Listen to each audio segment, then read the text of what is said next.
এবার real truth কিছু important কথা তোমাকে আমি বলে দিচ্ছি এই ভিডিও শেষে যে ব্রহ্মচর্য কোনো ম্যাজিক নয়, ঠিক আছে? এটা একটা ডিসিপ্লিন প্লাস নিজের লাস্টের ওপর নিজের খারাপ ভাবনা চিন্তাগুলোর উপর কন্ট্রোলের একটা রেজাল্ট, আর কিছুই না।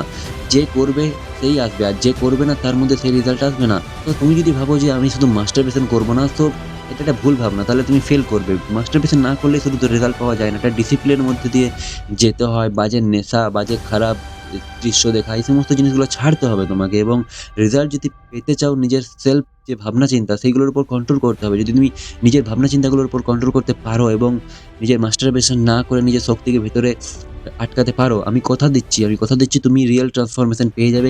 90টা দিন ইজি না, রিল্যাপস হবে, মাইন্ড ফাইট করবে তোমার সাথে নিজের ব্রেনের সঙ্গে। সো অনেক রকম স্ট্রাগল আসবে, কিন্তু যদি তুমি ফাইট করো, তাহলে তোমার মধ্যে ট্রান্সফরমেশন আসা একদম পাক্কা, ঠিক আছে? আমি এটা একদম রিয়েলিটি চেক দিলাম যে যদি তুমি 90টা দিন নিজেকে ক্লিন রেখে ট্রান্সফরমেশন করো, তোমার মধ্যে পাক্কা তুমি জিতে যাবে। সো যদি তুমি 90 দিনের চ্যালেঞ্জ নিতে রেডি থাকো, তাহলে কমেন্ট করো যে ডে 1 স্টার্ট। এই ভিডিওটা সেভ করো আর সাবস্ক্রাইব করো, কারণ এখানে দুর্বল থেকে পাওয়ারফুল হওয়ার জার্নি শুরু হয় অন্য জায়গা থেকে। এখানে তুমি দেখতে পারো আমার সঙ্গে একবার এসে যে কি হচ্ছে।